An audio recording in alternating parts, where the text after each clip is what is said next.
All right, welcome back to the Hub. Today's guest is Blair Thorpe. Blair was a MBA classmate of mine, and it's second guest on the Hub for season 2. So Blair, welcome.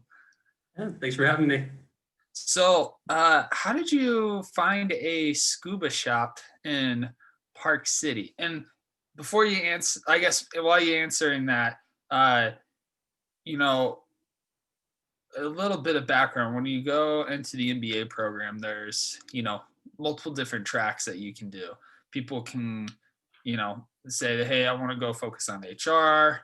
I want to, focus on like getting a finance job, management job afterwards, or, whatever the case might be. But there's a small kind of growing or a dedicated cohort, I feel like in every class that wants to do entrepreneurship, some sort of either owning their own business or starting up their own business or working for like a small startup.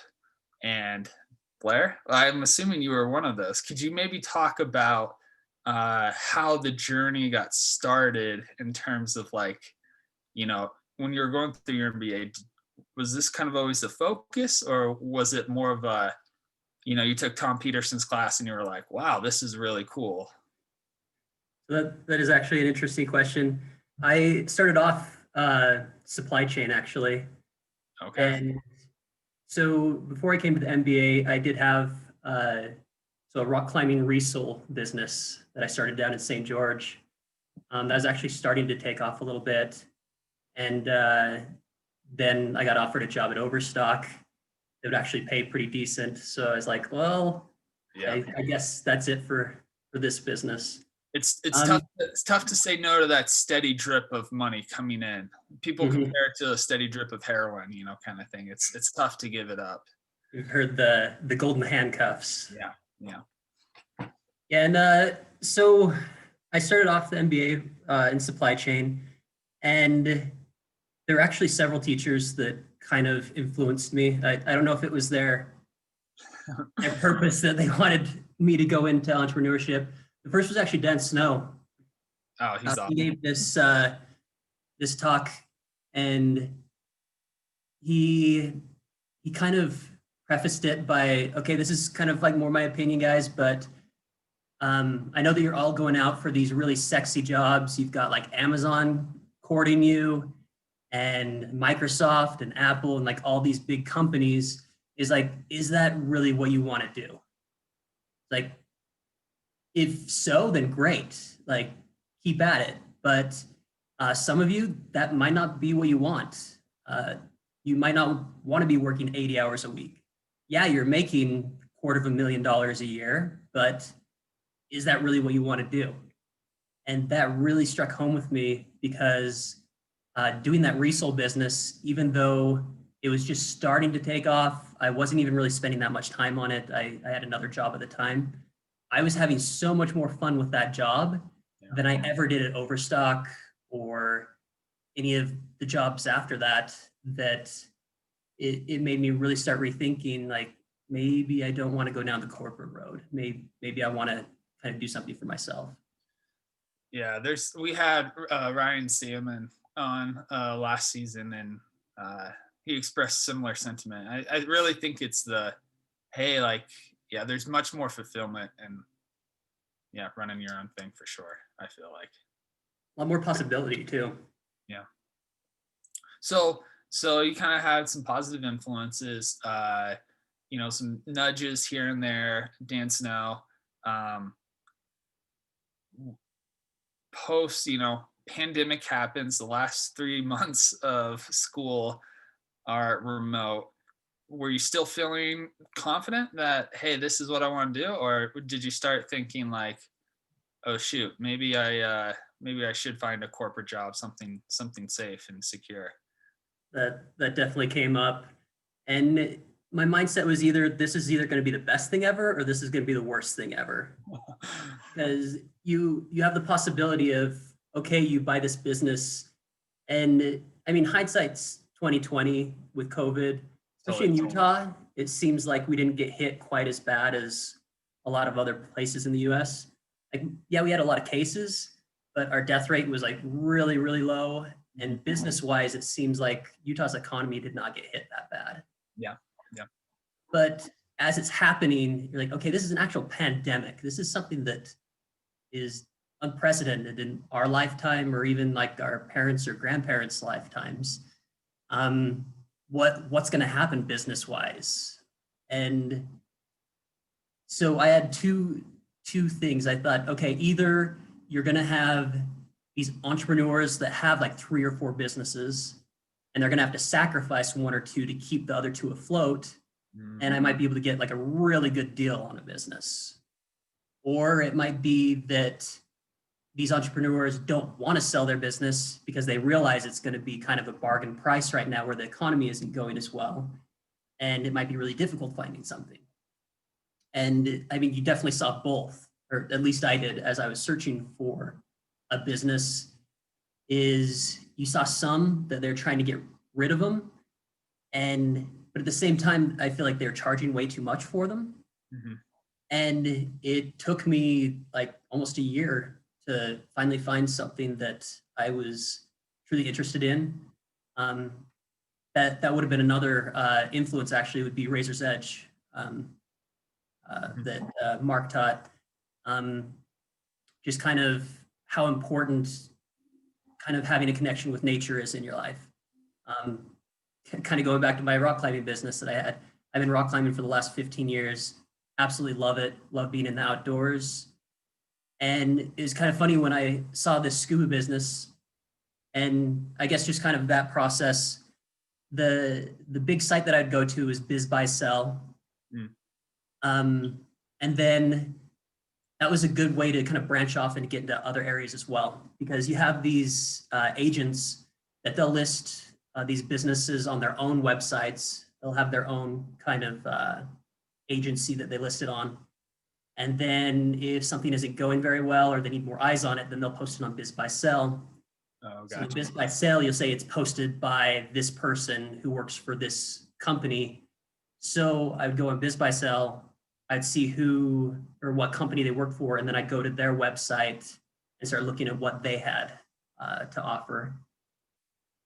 And when I saw scuba business, I thought, that kind of fits like my outdoor requirement. Probably be some travel with that as well, which was really high on my priority list. And once I kind of saw the financials, or kind of the lack thereof, like it looked like the margins would be really great, but so the guy that's selling it, he owned a physical therapy practice, and he actually had the 2 businesses combined. Got it. So he couldn't really show me finances. So part of his therapy was, hey, go rent some scuba gear from my scuba shop, and It actually worked really great for him. He was getting so many customers from that physical therapy business. Interesting. It was crazy. So okay. So he hit hard by the pandemic then, or was he just deciding, hey, I want to focus on the PT physical therapy business, or why was he looking to sell? So yeah, actually neither of those. He was looking to retire. Oh, okay. That reminds me of what Tom Peterson always would say. He teaches an entrepreneurship through acquisition class, and he's always like, hey, there's a ton of people, a lot of baby boomers or around that age who have small businesses, and their wealth, their retirement's not tied up in a 401k. It's tied up in these small businesses they've built. They're looking for a liquidity event. So this is like good time to try and find something. And it's interesting. You also talk about the pandemic being a driver. A lot of people, yeah, it's hit small businesses really hard. But it's interesting. It's like the people that find the best deals are kind of those that make the acquisitions or find something when everyone else is like fleeing or going the other way, right?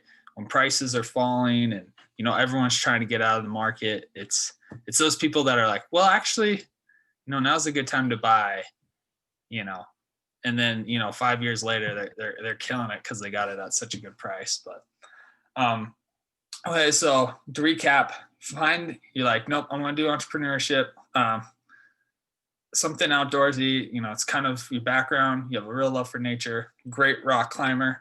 And so you find this business. How did the negotiation process start? Like, so biz buy sell, did you just like email him? Do you call him? Do you show up to the scuba shop unannounced and you're like, let me check this out first before I go any further? Like, how did that work? So Biz by Sell, they have like a get in contact sort of thing. Like you send them an email to the agent saying, hey, I'm interested in this. They'll send you a non-disclosure agreement. Once you sign that, then they'll send you over all the financials that they have. And the financials were kind of crap. Like I said, where he had them combined, it wasn't until 2020 that his accountant finally talked him into splitting the two businesses. Yeah. Explaining to him that, hey, if something bad happens during scuba, they can not only sue you for your scuba business, they can sue you for your PT practice as well, where they're one entity. And so he finally split them. So I did have some financials for 2020. I hadn't done his taxes yet for 2020. So like it was just kind of rudimentary. The inventory was based off of what he would sell the inventory for, not what he purchased it for. So I had to kind of figure out what the inventory was actually worth.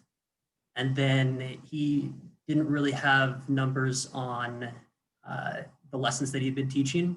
So what he had, I've actually got this right here. If you can see this, this is what I was going off of.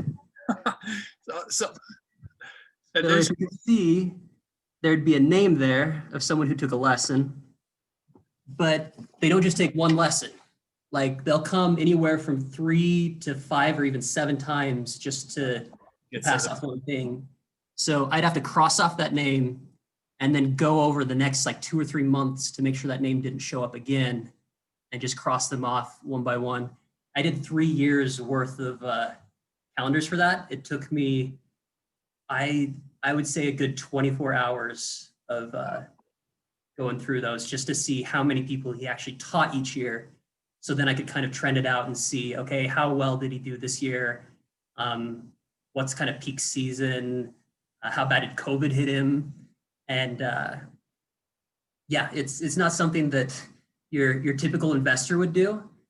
I feel like just like the lack of financials and stuff kind of held this good opportunity available for someone like me who's a little more gritty and will kind of go into this. Go into the weeds, yeah. Yeah. So is there, just so I understand, does the scuba shop, does it sell scuba equipment, teaches lesson, and rents out scuba equipment? Or like what are like the revenue streams typically? Like what is he making most of his money from? So when you have somebody come in, so you have to kind of build a community around it. So you start off by getting people certified to where they can scuba dive. You're dealing with equipment that if you don't use it correctly, you can die. Right. Like I thought that like rock climbing was, I mean, it's very safe, but like people would think that that's really intense. But changing atmospheres when you're going underwater to where you're going to 3 or 4 atmospheres and then coming back up and like having your blood boil if you don't do things right, it seems a lot more dangerous to me than rock climbing anyways. So that's why training's required. So you get somebody trained, and that was kind of what it seems like is the main demographic that he's going after, is people that are about to go on vacation. They want to get the certification stuff all done so that they can actually do the fun dives while they're on vacation. Got it. And then while they're doing that, so you provide the BCD, buoyancy device, like all the hoses, what you breathe through the tank, but they need to buy a mask, fins, and a snorkel. So while they're doing the class, then you sell them on, Bit of gear. yeah, how nice a gear do you want to have? How comfortable do you want it to be? So you'll sell them gear, and then you'll do extras like bags to carry stuff in, defog, different items like that. And then once they're through, then you want to get them into like an advanced class so they can go deeper, they can dive at night, you can do different specialty things. But once you kind of get those people going, then the kind of last branch, you can do rentals, but I guess like kind of the third pillar of where you bring in money is doing trips. So you want to build a good relationship with the people that are getting trained so that after they've been trained, after they do their vacation, then you start planning out trips and the people in your community go to those trips and you can make money off of that as well. Got it. So they're not a one. It's not like a transaction. They're basically a lifetime customer. Basically, you want there's multiple times when you'll have interaction with them if you treat them right. Is essentially what I'm hearing. Yep. Is there a lot of competition for like, you know, I think I'm thinking like bike shops, and I think, oh man, it'd be cool to own a bike shop because there's a bike shop I always go to for my mountain bike, road bike. Um, Yeah. but there's a lot of them. Is it kind of pretty competitive, or I mean, when you think Park City, you don't think Scuba, you know? So Utah has quite a few really big scuba diving shops.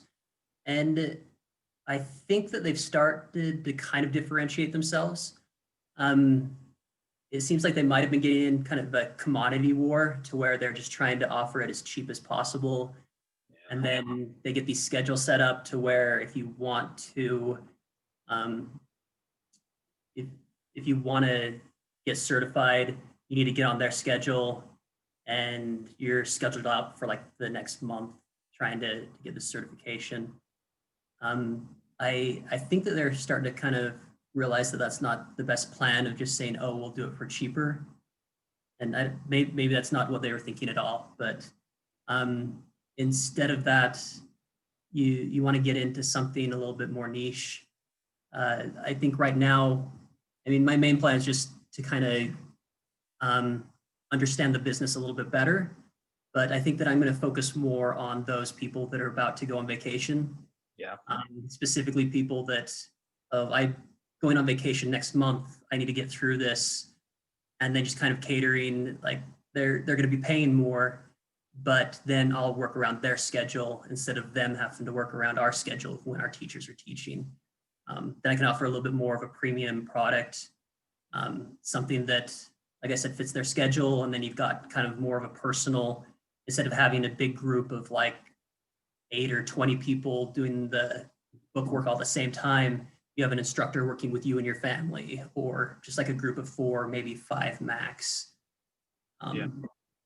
And the other thing is Park City, actually, unless you're in the scuba diving community, a lot of people don't know about the Homestead Crater. It's a natural spring. It's like 85 feet wide, and it's like looks like a caldera, but it's actually formed just from the mineral deposits of the spring. Just eventually just kind of kept going up, like 66 feet deep as far as the water is concerned, and it's like 98 degrees. So it's just like this hot spring that you dive in, and then actually the caldera goes up like another 50 feet above you as well. It's crazy, and Yeah, that's that's all where over the nation will come in to go scuba diving there. Actually, yeah. What? So you're not teaching these people, like you have scuba instructors that do this then. yeah, Okay, and yeah. then The goal would be to get to train to where I can do that, but yeah, it takes a while to get scuba or instructor certified. do is there any fear like so my wife and I, when we went to Hawaii, we did scuba. It was like off the coast and we didn't have to get certified. It was kind of sketchy. Like you definitely felt like you know, but like, is there any concern like people take your instructions and like something bad happens and they could sue you, or is it kind of like, hey, you take the class and like, but you proceed at your own risk? I just don't know a lot about scuba, so I was just curious about that. Yeah, so you definitely have like liability insurance, and your scuba instructor, like they're trained really, really well. And as far as your certification is concerned, um, basically it's saying if you're in these situations, we're training you to where you'll be safe. But that doesn't guarantee that you're going to stay in those situations. Some people might go deeper than they're supposed to. Some people might not follow what they were taught. But if you're signed off on these things, like you go through a process. There's a booklet that we give people. It's got knowledge reviews throughout it, and it covers everything that you need to know. And then they come in and they have to actually pass a test on those things. So then we have a paper record of you did know this at one time. Yeah. Okay. We made certain that you knew that. And if this is something that you forgot or that you weren't keeping up to date on, then that's not something that we can control. And they're actually cracking down a lot. So the place that you went, so I actually went to like Cozumel and I went diving before I got certified. And I actually went to a really cool spot. But the thing is that a lot of people might not understand is when you do that, new people, you don't want to bring around nice coral because they'll end up stepping on it, they'll end up breaking it.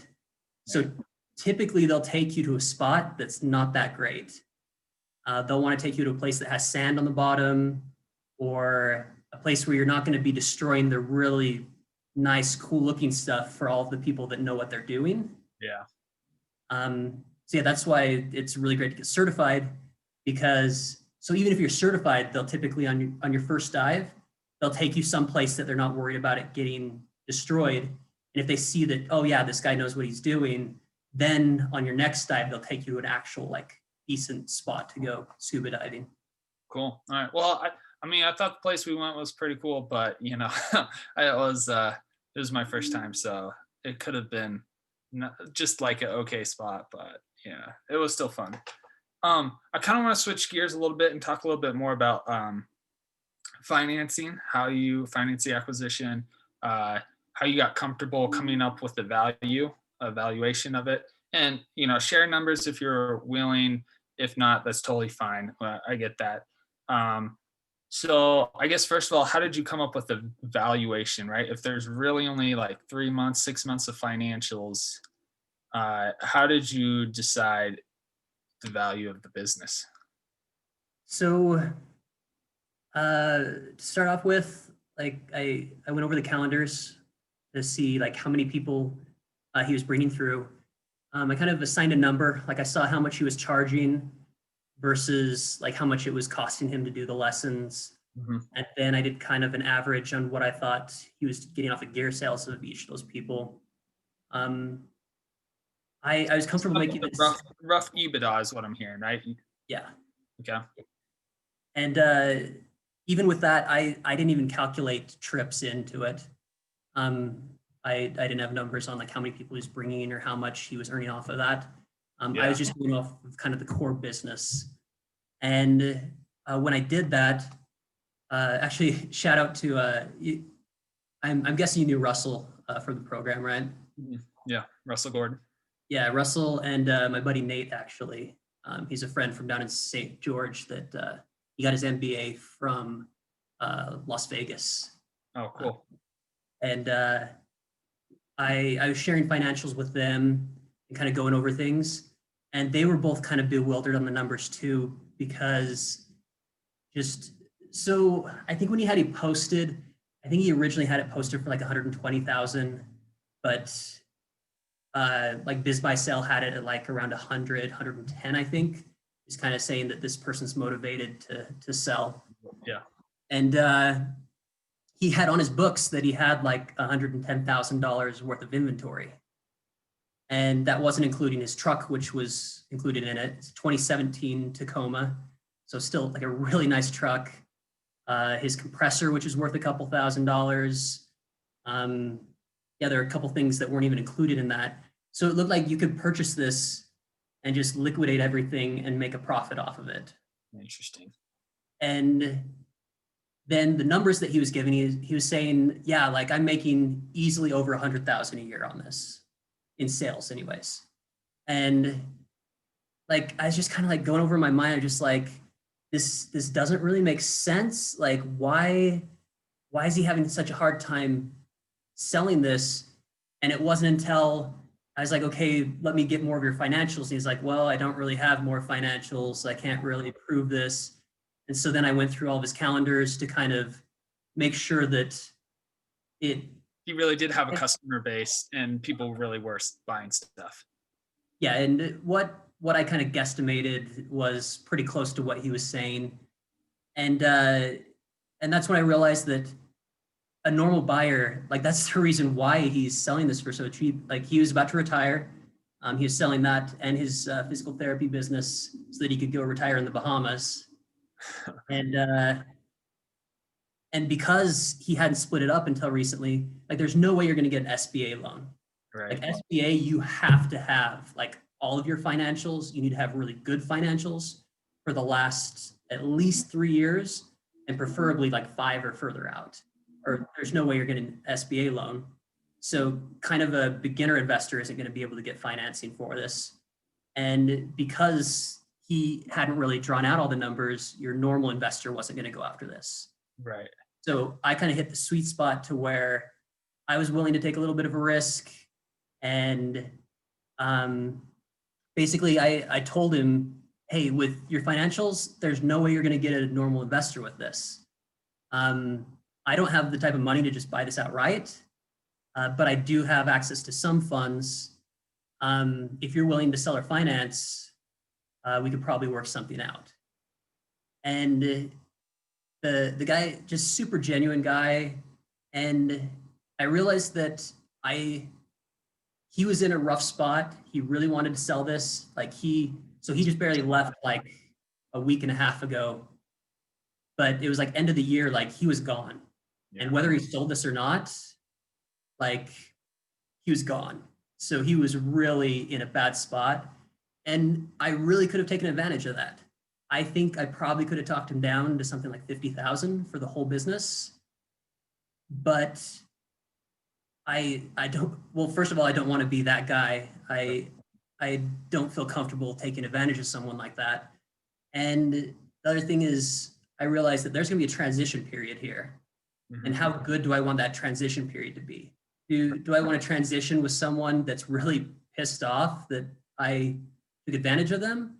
Or do I want to transition with someone that's really happy that I was able to purchase their legacy? Like he's been doing scuba diving for the last 20, 30 years. And this was kind of his baby. And he was seeing that his baby was about to die.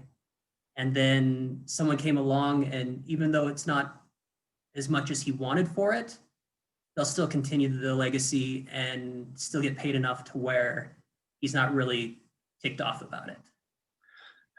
I was just thinking, it's interesting, like for what was a stumbling block for, could be a stumbling block for like a lot of other investors, right? No financials, kind of a niche business that like not a lot of people would be interested in, really turned out to be like really strong benefits to you in order for you to get like a really good deal. Because if I'm hearing you correctly, like 1x revenue, it, and like your value of your inventory, your book value of your inventory might be worth more than what you acquired the business for. And yeah, it's a really good deal. Oh yeah. Yeah. So you've talked about this a little bit offline, but so seller financing, was it like 30-40%, and then the rest was you took out from your 401k, or? Yeah.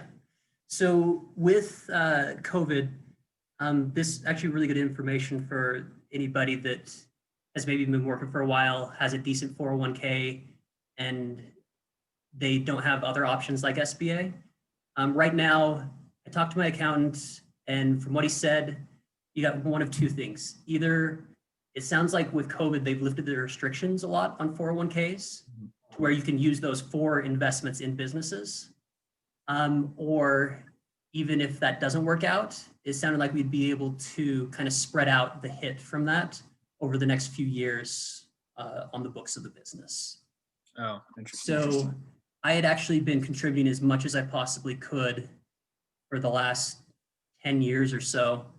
And I had about $45,000 in my 401k. So I basically, my negotiation was give him two numbers overall, one with more seller financing, one with less. And then he could choose like, all right, do you want a lot of money up front Interesting. and then a little bit of seller financing? Or do you want less upfront, but then more overall? And so I think what I ended up offering him was either 20,000 down, but then 60,000 seller financing, or 40,000 down with 30,000 seller financing. And he ended up wanting to go for the second. Got it. Needed the money. Two other questions as we're wrapping up. One, so and this has kind of been thinking in my mind as you've been talking, is so how many customers are we talking like a year? Like, are we talking like 100? Just so people kind of get an idea of like the flow of customers coming through. Is it like 10 customers a month? You know, so we're talking like 120 a year, or are we talking like thousands? So his business, so he was doing it very part-time, where he's doing the physical therapy. Uh-huh. I don't know how the guy did it, to tell you the truth, because he was doing physical therapy full time. And then he had the two locations. So he has a location in Park City and one in Brigham City. Oh, wow. And so he would teach out of both locations. Oh, So he was driving back and forth like crazy. So between the two, I think I came up with about 200 people a year is what he was doing. But that's another cool thing is like, I have actually talked to the other scuba businesses and they're willing to talk to me and they're like, yeah, if you need any help with anything, let me know. Like they're very good about like, okay, this is kind of your area. You go deal with that. Where I'm in Park City, the Salt Lake companies, they don't really care that much. Like they've got plenty of business in Salt Lake. right. The crater itself, there's they do scuba lessons out of that, but they're so focused on tourism and like they've got the ice castles and stuff there. Uh-huh. To where like I actually talked with him last night and absolutely amazing guy. Like totally wanted to help me out with like anything he possibly could. Yeah. Like the scuba, like you kind of get into this like brotherhood, I guess, of like everyone wants to just kind of build up the industry, I guess. Yeah. They like that other people scuba dive and they want to help towards that. But yeah, so places like that, they might see like 3,000 people a year. Got it. Like they're going through people like crazy. So yeah, I just need to kind of, like I said at the beginning, find my niche, and maybe do a little bit higher end, but more cater towards working around other people's schedules. No. Well, I mean, Park City would be a good spot, I feel like, for that, especially so. Well, it is, so it kind of reminds me of bike shops, right? Generally pretty, they'll work together because, you know, they want more people on bikes and, you know, more people using, you know, doing the activity, the overall, the market will continue to grow. All right, last question, kind of coming up on our, 30 minutes here. So how did you ultimately, and you know, maybe was there any conversations with their family about this? Like, how did you ultimately get comfortable saying, "Yep, this is what we're gonna do. Um, we're gonna go for it." And was it the price that was so good? Like, what ultimately was able to allow you to pull that trigger and say, like, "Yeah, we're going for this." So like I said, I've been searching for like the last year. There were some other businesses, like there's a screen printing business that I was very interested in. They wanted like 1.5 million for it. Mhm. And I actually talked to SBA, and so I've got a rental business down in St. George, and either putting that up as collateral or I might have had to sell it. SBA actually sounded like they were okay with, I could have purchased that business if I wanted to. And that was a very specific because they had so much, it's a manufacturing and they had all this equipment and stuff Yeah. where, and that's for a real quick for anybody that's looking to use SBA to fund stuff. Basically they'll cover, it's like 60 to 70% of the cost. and then you go through Wells Fargo or someone who covers the rest. And as long as they've got their butts covered, so like It's a only million, by equipment is what you're referring to. yeah. Asset. So you get $1 million business, and if they have $700,000 worth of equipment, like sure, we'll loan you the money because the government's going to cop, or I guess all you'd need is 300,000, because the government's going to cover the 700,000, and then they can just liquidate all of the assets and get all of their money back. Right. Yeah, that's just really quick with SBA. So that was one that I was looking at, and Holly and I, we both love the outdoors. So I wasn't really looking specifically for something in the outdoors, but when it came up, I could definitely tell that she was okay with it. She's like, oh yeah, this, we might be going on trips and stuff like that. That sounds like something that we'd both enjoy. She's currently getting her PhD, and she gets a stipend for that. And I'm kind of in the same boat as you. I think the term is known as a DINK, dual income, no kids. Yeah.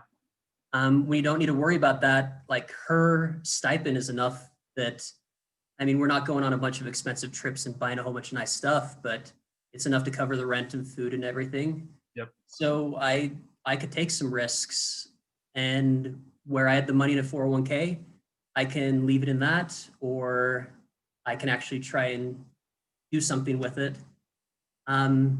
I was very open with her in the whole process. So like every night we'd be talking, I'd be like, okay, I went over this. This is what I'm thinking. And she's very smart, and like she definitely gets the basis of what's going on.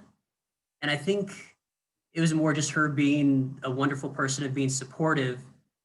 She would just ask me questions about it, and it was more her helping me make the decision, I guess. Yeah, totally. Like, well, do you feel good about it? You talked to Russell. What did Russell say? How does he feel about it? How does Nate feel about it? And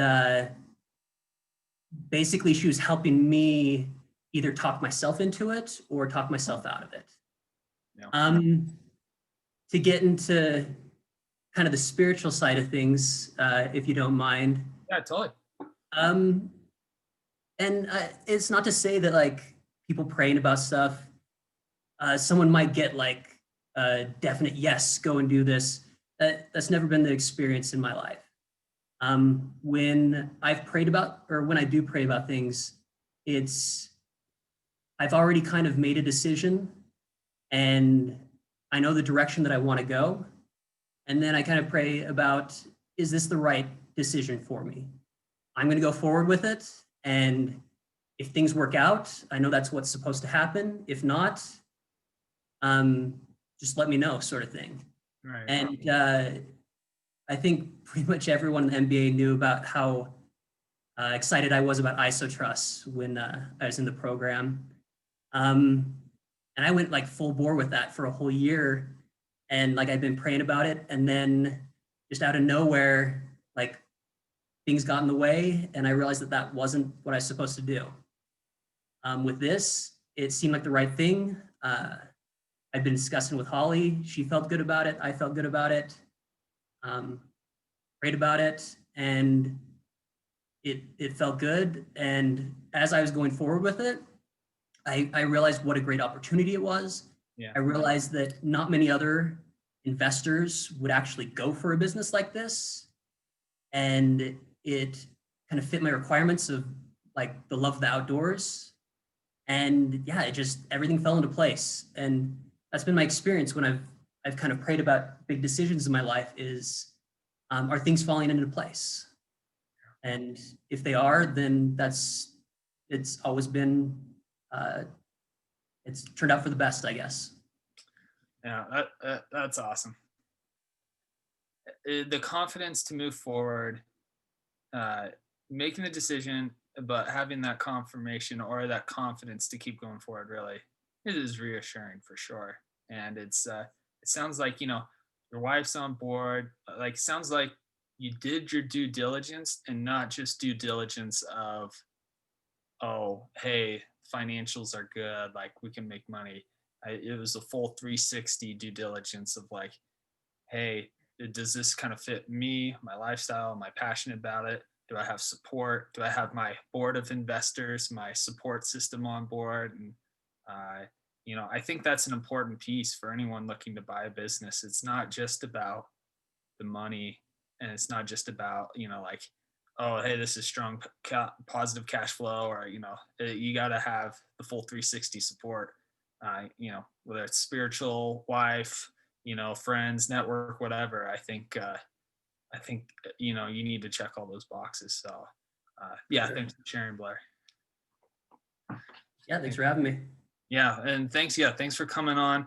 Like I said, it sounds like it's great opportunity for you. Don't think anyone else it fits. It just, like you said, falls into place. So yeah, thanks for coming on the hub and sharing your experience. Really appreciate it. Yeah, Okay, we'll see you. later. Bye.